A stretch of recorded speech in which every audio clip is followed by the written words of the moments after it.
ഇന്ന് തന്നെ ഡൗൺലോഡ് ചെയ്യൂ. കാണൂ നിങ്ങളുടെ ഫേവറേറ്റ് ഷോസ്. എനിക്ക് തരുന്നില്ലേ? മറന്നു. ഇപ്പൊ തരാം. എന്നെ മറക്കും.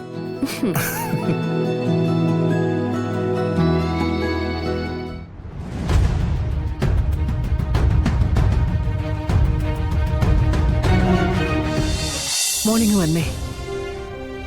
മോളുടെ അച്ഛൻ പിന്നെ ലീവിന് വന്നായിരുന്നോ? മോളുടെ അച്ഛനിപ്പോ എവിടെയാ? ഇപ്പൊ വിളിക്കാറുണ്ടോ?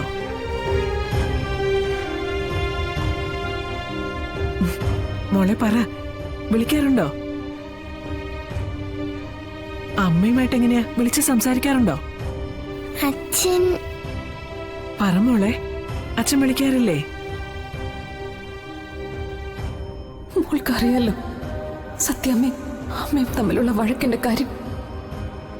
ആ ഒരു വഴക്ക് കാരണം ഇതൊക്കെ ആരോടും പറയാതെ രഹസ്യമാക്കി വെച്ചിരുന്നത്. മോള്, പിന്നൊരു കാര്യമുണ്ട് മോളെ.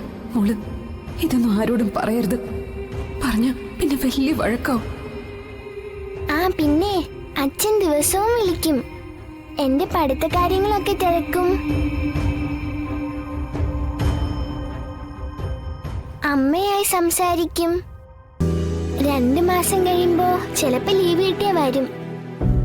അപ്പോ മോളുടെ അച്ഛൻ ഇപ്പൊ എവിടെയാ? ദുബായി തന്നെ.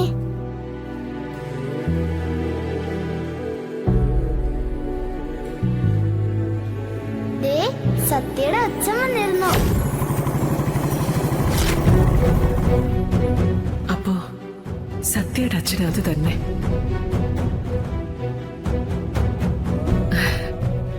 എന്നാ സത്യമ്മ പോട്ടെ മക്കളെ.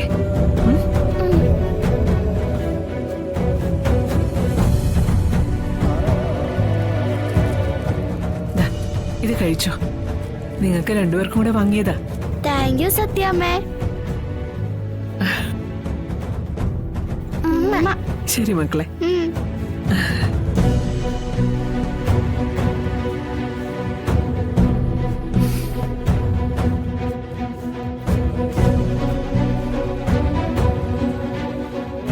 സത്യാമ്മ എപ്പോഴും ഇങ്ങനെ ഇടയ്ക്കിടയ്ക്ക് വന്നിരുന്നെങ്കിൽ നന്നായിരുന്നു അല്ലേ പപ്പി? അതെ അതെ. വാ, നമുക്ക് പോയി സ്നാക്സ് കഴിക്കാം. വാ.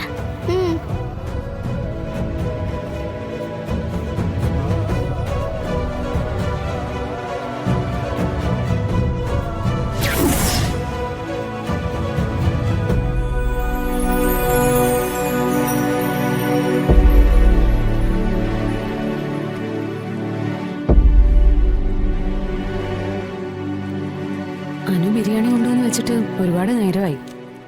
കഴിക്കാൻ തോന്നിയില്ല. ആദ്യം വിഷ്ണുട്ടൻ കഴിച്ചിട്ടുണ്ടാവും എന്നുള്ള സംശയമായിരുന്നു. അപ്പോഴാ അനു പറഞ്ഞ് വാങ്ങിക്കുന്നത് കണ്ടുന്ന്. എന്നിട്ടും എനിക്ക് കഴിക്കാൻ തോന്നിയില്ല. പിന്നെ നോക്കുമ്പോ ഒറ്റയ്ക്കൊരു പാക്കറ്റും പിടിച്ച് നിൽക്കുന്നത് കണ്ടപ്പോ എനിക്ക് സങ്കടം തോന്നി. ഞാൻ ഇങ്ങനെ ഒരു മുറിയിലിരുന്ന് കഴിക്കുമ്പോ വിഷ്ണുട്ടൻ അവിടെ മുറ്റത്ത് ഒരു അനാഥനെ പോലെ ഒറ്റയ്ക്ക് നിൽക്കുന്നത് കണ്ടപ്പോ എനിക്ക് സഹിച്ചില്ല. അതുകൊണ്ടാ ഇങ്ങോട്ട് വിളിച്ചത്.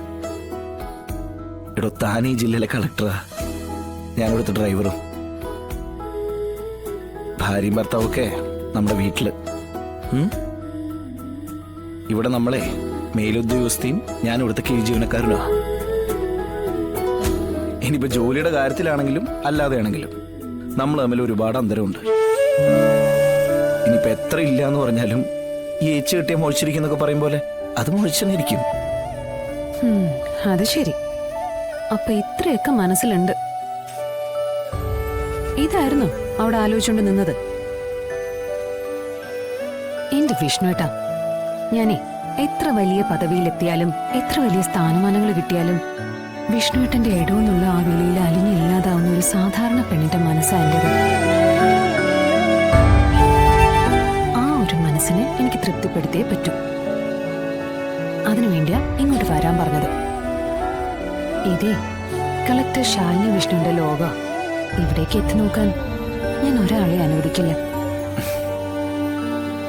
ഇവിടെ ഇപ്പോ ഞാനും എന്റെ വിഷ്ണുവിനും മാത്രം. അതെ, ഈ മനസ്സിലുള്ള വിഷമങ്ങളൊക്കെ മാറാൻ ഞാനൊരു മരുന്ന് തരട്ടെ. അതത് ഈ മരുന്ന് എന്റെ വിഷ്ണുവേട്ടൻ എനിക്ക് മാത്രമേ തരാൻ പറ്റൂ. അതത്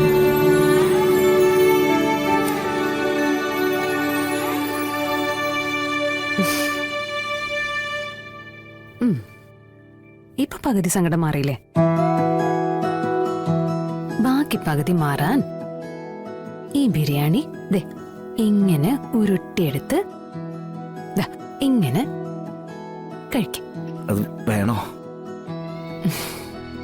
കഴിക്ക് വിഷ്ണുട്ടാ.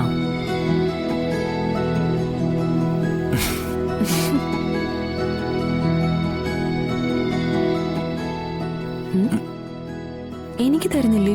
മറന്നു. ഇപ്പൊ തരാം. എന്നെ മറക്കും.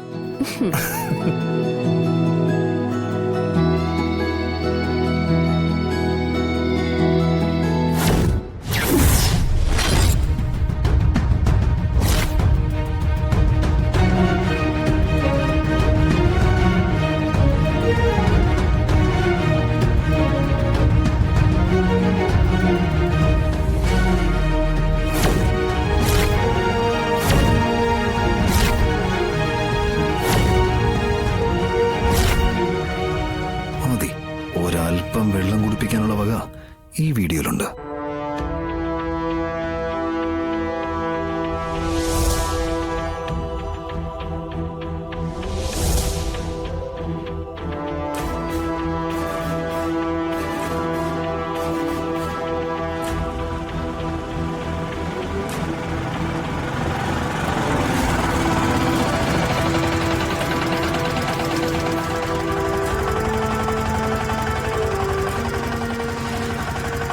എത്രയായി? 70.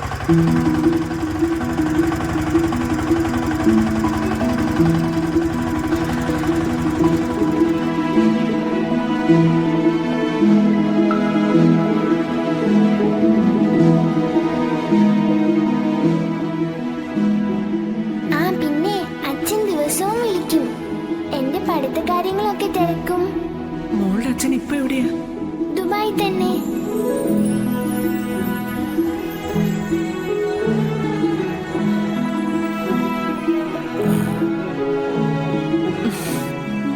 രാഘവേട്ടൻ ഇത് എവിടെ പോയതാ? ചായ എടുത്ത് വാതിക്ക വന്നപ്പോ നിങ്ങൾ അവിടെ ഇല്ല. എങ്ങോട്ടെങ്കിലും പോകുന്നുണ്ടെങ്കിൽ എന്നോടെങ്കിലും ഒന്ന് പറഞ്ഞിട്ട് പോയിക്കൂടെ? ഞാനേ നമ്മുടെ ശ്യാമിനെ കാണാൻ വേണ്ടി പോയതാ. ഒന്നുമില്ലേലും അവിടെ എനിക്ക് കുറെ നാൾ വെച്ചോളമ്പി തന്നതല്ലേ, അതിന്റെ സ്നേഹങ്ങൾ എനിക്ക് കാണിക്കാതിരിക്കാൻ പറ്റത്തില്ലല്ലോ. ആ രോഹിത്തിനെ ഓർത്തല്ല, പപ്പി മോളെ ശ്യാമെ നമുക്കങ്ങനെ മാറ്റിത്താൻ കഴിയത്തില്ലല്ലോ.